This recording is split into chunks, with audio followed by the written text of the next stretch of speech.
walang kami. Kumbaga ayaw lang namin pangunahan yung natulungan. Di ba? Ilabas mo yung totoo. Magpakatotoo tayo. Okay, game. Huwag peke. Game. Go. Sino simula? Bakit ka nawala? Bakit ka nawala? Nawala ako kasi... Simula nung una nating problema. Kwento mo. Huwag mo ikwento yung kung ano yung dahilan na kasalanan mo kasi ayoko rin banggitin. Teka, kailan mo siya nawala? Anong date o ano? Yan. December 19 after Christmas party, hindi na siya umuwi. O, asa kayo December 19? Hindi. Bakit? Basta ako, may problema kami ni Pacboy.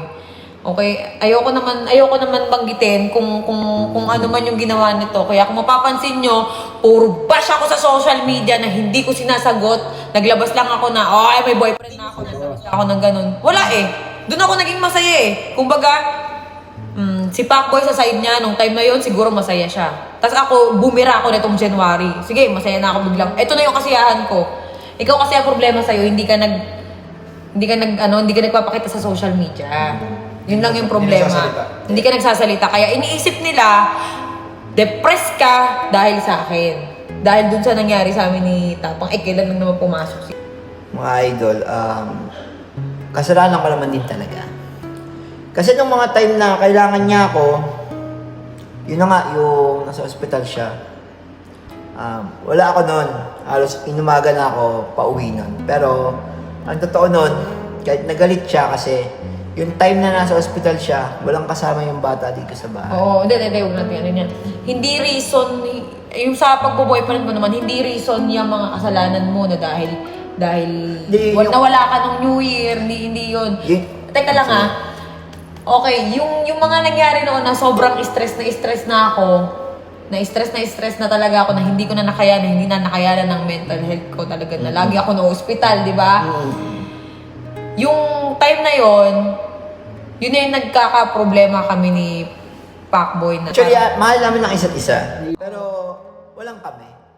Kumbaga, ayaw lang namin pangunahan yung panahon siguro.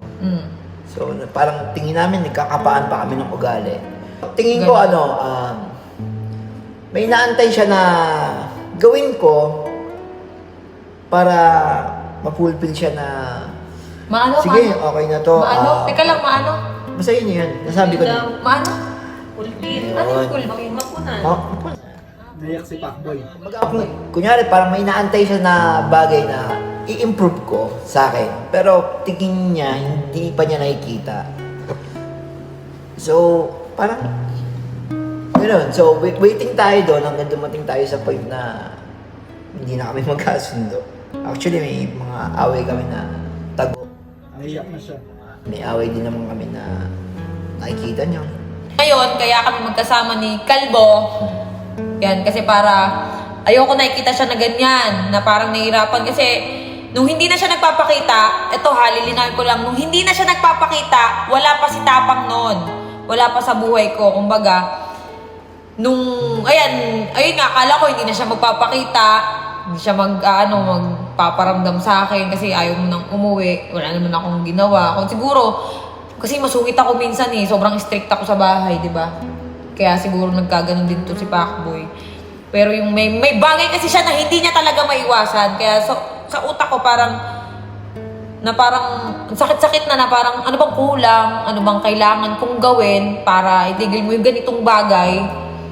Parang, ayun, napagod na ako na parang yung binibigay kong love, hindi worth it. Yung binibigay kong payo, hindi tumatalab. Hindi ko na alam gagawin ko. Ngayon, may dumating sa buhay ko na parang, ay sige, subukan ko. Okay. Mas worth it. Yun mas worth it. Yung pagmamahal ko kay Pacboy, hindi Ngayon nawawala, si hindi Boy nawawala, Tapang. Pero hindi mo naman ginamit talaga si Pacboy. Kasi maraming sabi, ginamit mo na si Pacboy, nagpaka-famous ka lang daw after nun. Eto ha, After mo mag-4 million, Paka-famous. hindi ko kasalanan kung dumami yung followers. Pero nung una pa lang, nung nakilala ko si Pacboy, nagbablog na ako. Sa YouTube ako noon, 'di ba? Nung nag-collab kami ni Pacboy, nung nasa inyo siya, pumunta ka dito, 'di ba? Hindi natin expect na puputok yung vlog natin. Kwento Masyado natin ako lahat. naging masyado ako naging kampante. Yan. siguro masyadong, siguro pakiramdam ko, parang tumaas ako, lumaki ulo ko, ganun. Pakiramdam ko parang, ay hindi ako iiwan nito, ganun. Kumbaga, parang kayang-kaya kong kontrolin lang. Tapos lagi mo pa akong tinatakot na, aalis ako dito. Lagi mo akong ginaganon. Guys, yun yung totoo. Lagi mo akong tinatakot na, aalis ako dito. Kasi mabunga nga ako kapag ka nakakita ako ng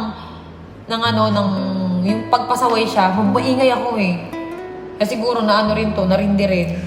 Siguro hindi ko yung mga panahon na yon, hindi ko pinahalagahan yung pagmamahal na ito. Yumabang ako. Kumbaga, Hindi ka yumabang na yung mamayabang ka, ganto ka. Hindi ka ganun. Kumbaga, naging kampante ka lang.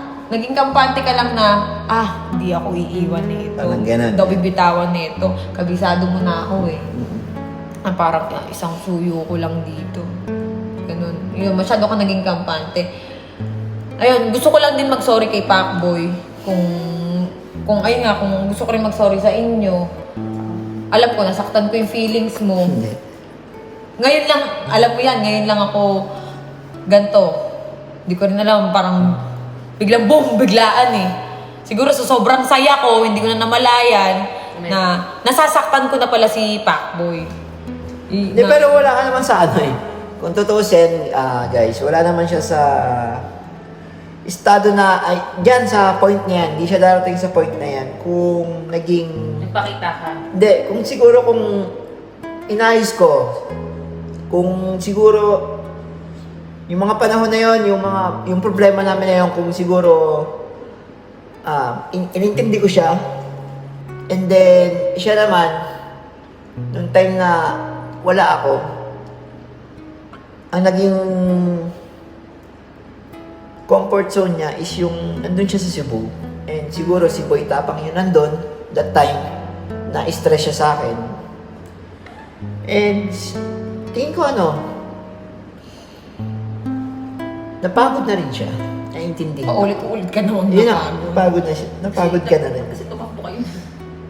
Parang napagod ka na rin. Ramdam mo yung yung feelings ng lalaki. Kung ikaw yung lalaki, ramdam mo yung feelings kung gaano kasakit. Kasi hindi ako nagkulang Lagi kitang lagi kitang kinokontak araw-araw, di ba? Wala pa ang tapang araw-araw kitang kinokontak, nasan ka, umuwi ka. Di ba? Pero anong ginagawa mo, deadma? Ito, sa loob ng 1 year yung magkasama. Ano masayo pa ako kay Cherry White na yun, yung magsisimula siya ulit na hindi ka na niya makakasama. Kumbaga, parang magsisimula ulit kayo sa umpisa. Totoo naman kasi niyan. Kaya naman natanggap ko yun sa kanila ni Tapang. Hindi ako tumingin sa hindi ako tumingin sa galit yung naging sila. Ang tinignan ko kasi dyan yung mga bagay na naitulong mo. Kung paano mo nabago yung isang Pacboy, kung paano mo natulungan. Di ba?